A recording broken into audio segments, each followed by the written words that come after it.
this video we'll talk about reactions of alkenes. So alkenes are more reactive than alkanes because all alkenes contain double bond. They have a general formula CnH2n. So one carbon alkene doesn't exist. So the smallest alkene is an ethene. 2 carbon alkene. C2H, 2 times 2, so 4. 3 carbon propene will be C3H6. So by using this general formula, we'll be able to find the number of hydrogen. Now, since some carbon has double bond, so those carbon with double bond, they are not bonded to the maximum number of hydrogen. Alkenes are unsaturated hydrocarbon. They can be produced from the cracking of heavier alkenes, like what we have seen in the previous video on cracking of alkenes. So this will be the slide from the previous lesson.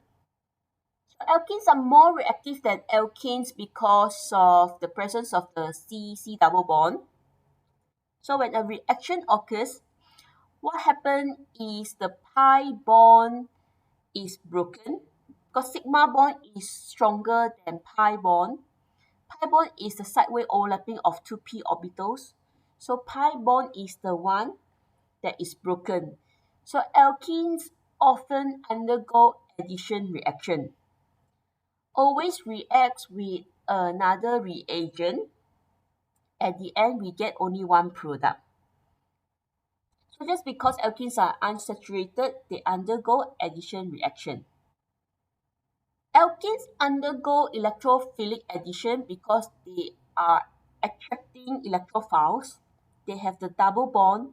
So double bond has 4 electrons. So this very electron-rich region is attracting electrophiles. Electrophiles like electrons, right?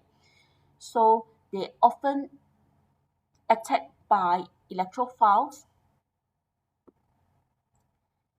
And at the end, only one product is formed. So all these reactions that I'm listing down here, they are electrophilic addition reactions. The mechanism is also called electrophilic addition mechanism. Now the first one is alkenes will react with hydrogen. With the presence of catalyst, can be platinum or nickel catalyst, and also heat, then alkene will form alkanes. Second reaction will be alkenes with steam. With the presence of catalyst, concentrated phosphoric acid to form alcohol. Third one, alkenes will also react with hydrogen halide.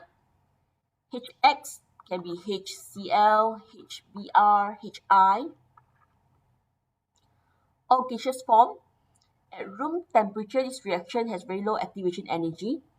So it's very spontaneous. They will react at room temperature.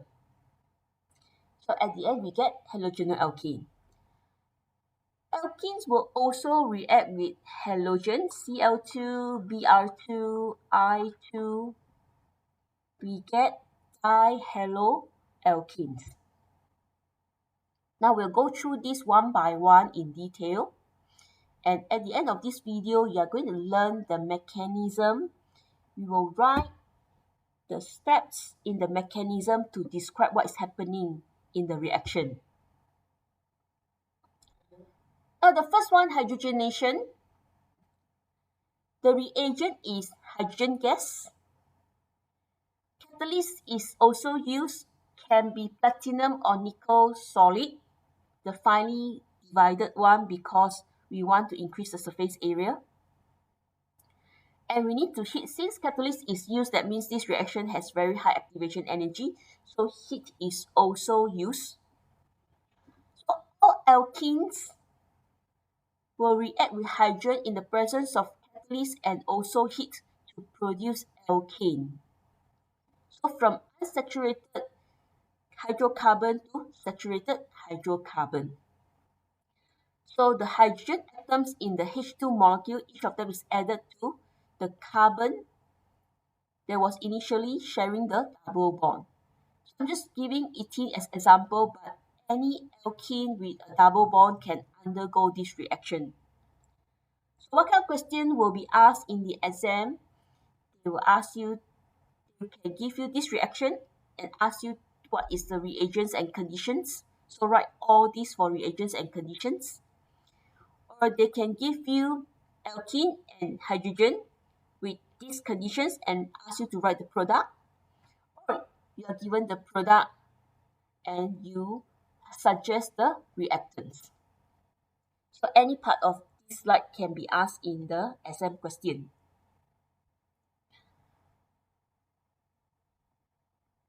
Now, hydrogenation of alkene is very important in the industry, right? It is actually used to make margarine. So we know that vegetable oil is always in liquid form because they are unsaturated. They do not have very strong intermolecular forces between the molecules, so they are liquid at room temperature. But if it is liquid, it's very difficult for us to spread liquid on bread, right? We want margarine, we want solid form oil. So we can use this addition reaction of alkenes. We add hydrogen to alkenes to make saturated hydrocarbon. So now more hydrogen atoms, we increase the number of electrons in the molecule, stronger intermolecular forces, we turn liquid oil to semi-solid oil or solid oil. Now we can spread our margarine on the bread. Second one was addition of steam to alkenes. The product is an alcohol. So steam H2O. So the hydrogen is added to one carbon, then the OH is added to another carbon. This is done by using concentrated phosphoric acid as the catalyst, and we do it at high temperature and pressure. Okay. So alcohol is formed because now the functional becomes OH, the hydroxyl group. So the reagents and conditions will be steam and concentrated phosphoric acid at high temperature and pressure. The third one is formation of halogenal alkane by addition of hydrogen halides to alkenes. So here, any alkene with the CC double bond, we use HBr here as the example. We can replace it with HCl, HI, the same reaction will happen. Now this is at room temperature because it's quite spontaneous. So this partial positive hydrogen is attracted to the double bond. Right? This is an electrophile, so it's attracted to the electrons in the double bond. One hydrogen is added to one carbon and the other atom bromine is added to another carbon, so a halogenal alkane is formed as product. So if you just replace it with HCl, HI, you will still get halogenal alkane, but different halogen. Right, the fourth one will be addition of halogens to alkene. So this halogen again can be chlorine, can be bromine, can be iodine. We use the solution of chlorine, bromine, or iodine to react with alkene. This is also at room temperature. So let's say I use Br2. So at the end, I will get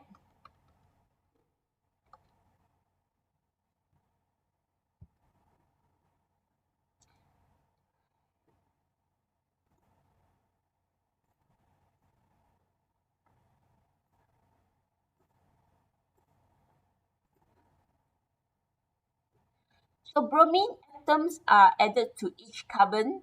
So at the end, I get a dibromoalkane. Now you can also use Cl2I2, but bromine solution, the use of bromine solution is a very famous test, okay, a very characteristic test for the presence of carbon-carbon double bond in an unknown sample. So bromine solution is brown. So when you add bromine solution to alkene, so let's say I don't tell you there's alkene in the unknown sample, I give you a test tube, then I ask you to test with bromine solution. So you add bromine solution. And if this solution, this unknown solution is decolorizing the brown solution, bromine, then we confirm that this unknown sample contains carbon-carbon double bond. Because at the end, no more bromine, right? This halogenous alkene is colorless. So from brown to colorless, we say decolorization of bromine solution. So the reagent will be the halogen solution, Br2Cl2I2, depending on what kind of products that you want to get. Right, so let's recap. These four reactions are electrophilic addition of alkenes. Next, we are going to look at how do we describe the mechanism. Right, again, mechanism is step-by-step detailed explanation of what is happening in the reaction, which bond is broken, the molecule is attacked by which species, and what bond is formed at the end in the product. So every electrophilic addition starts with alkene, with the reagent. So the partial positive part of the reagent will accept one pair of electrons from the pi bond, and inside the reagent molecule, one covalent bond is broken, heterolytic fission, so an anion is formed. When the pi bond is broken, what happens is one of the carbon becomes positive. So in the intermediate, we get a carbocation. At the end, that carbocation with a positive carbon will accept a pair of electrons from the anion, and a new bond is formed between the carbon and that atom in the anion, and we get the product. Now I'll write this mechanism from the beginning to show you how can you get marks if you are asked to describe the mechanism. I'll use ethene and hydrogen chloride as example to show you the mechanism. So always start by writing the alkene molecule. So they can give you any alkene molecule, not just ethene.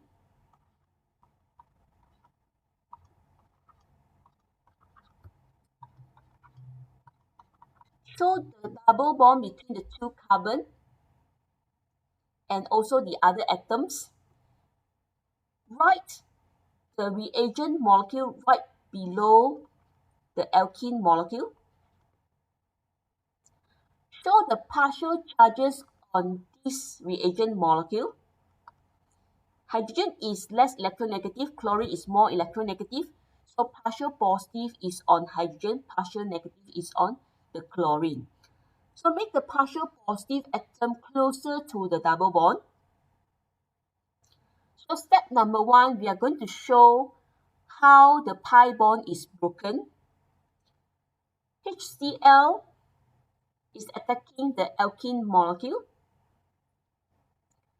Let's show how electrons are from the pi bond to the hydrogen. Then followed by breaking of this HCl bond. Heterolytic fission, both electrons will go to the chlorine. Show another arrow, the 2 electrons go to chlorine. Now intermediate will form.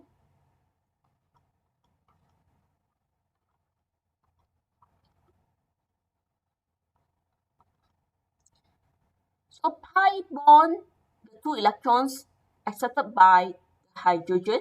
A new bond is formed between this carbon and the hydrogen. So it's between this carbon and this hydrogen. This is a new bond. The two electrons were the pi bond. So this carbon on the right is not getting any electron from the pi bond. It is electron deficient, so it has a positive charge. It has only 6 electrons around it. So a carbocation is formed. This is the intermediate. In the exam, you do not have to label this as intermediate. I'm writing here to show you so that you know what it is called. Okay, this is a carbocation.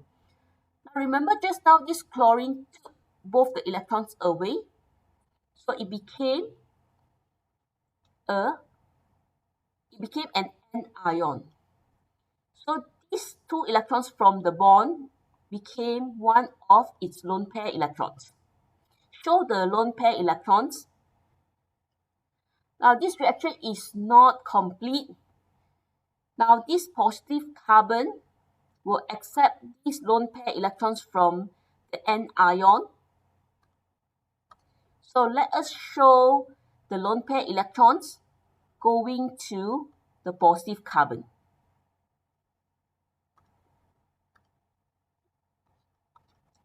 So at the end, in the product,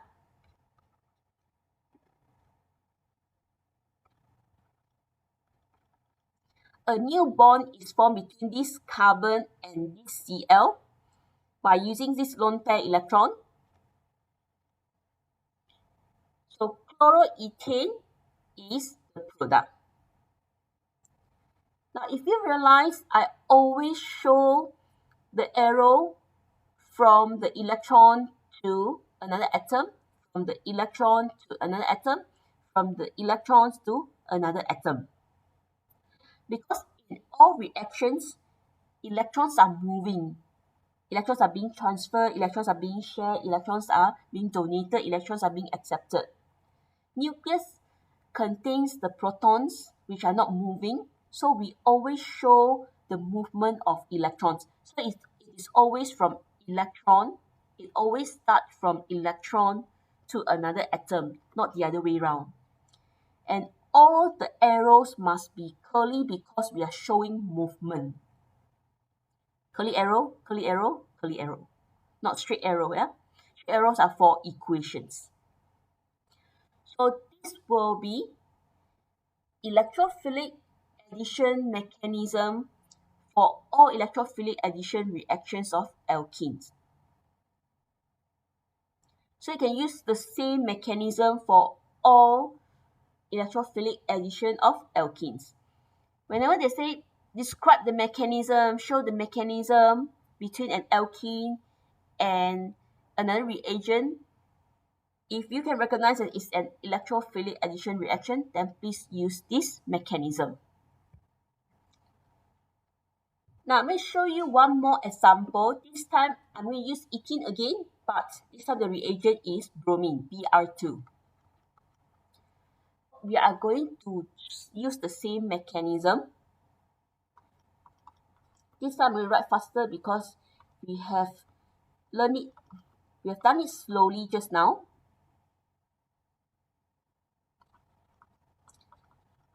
So the reagent molecule below the alkene show one partial positive and one partial negative. Show the movement of pi bond to one of the bromine atoms must be the partial positive one. Breaking of this Br-Br bond, heterolytic fission. So another Br atom will take both the electrons. A new bond is formed between the first carbon, any of this carbon with the bromine. Because the pi bond was broken, right? So the pi bond electrons became the new bond. So the other carbon will now carry a positive charge. A carbocation is formed. The other bromine atom, which took both the electrons away from the bond, became an anion. Now it has lone pair to be donated to the positive carbon. Sorry, it's a positive carbon, not partial positive carbon. So in the product, another new CBr bond is formed. We get a 1,1 dibromo ethane. Sorry, 1,2 dibromo ethane. If you're wondering why Br2 molecule has partial charges, okay, it is because when Br2 molecule is approaching the double bond, so the repulsion between the electrons in the double bond and electrons in the Br molecule is creating, okay, is pushing away the electrons from one side of the molecule to the other side, creating a temporary dipole in this Br2 molecule, causing this reaction to be able to occur, okay, to be able to start. So even if it's Br2 molecule, we still have to write the partial charges. So remember, always write alkene, the reagent molecule below the alkene, partial charges important must be written, the arrows are important, and the positive charge, the anion, the lone pair must be shown. Electrons are always, arrows are always curly, arrows are always from electrons to another atom. And at the end, show the product. So a question like this to describe mechanism is often 3 marks. So as long as you include everything that I described to you here, you'll be able to gain all the marks. So this practice 6, please try to write the mechanism, show the mechanism for reaction between 2-methyl-butene and hydrogen bromide. Okay, write this one on a piece of paper. So use the mechanism that I've described to you earlier. Replace this with the 2-methyl-butene. Replace this with the HBr. Okay, describe the whole thing. The same like this one. All the arrows must be included, all the charges, all the lone pairs. I will want to check in the next physical class.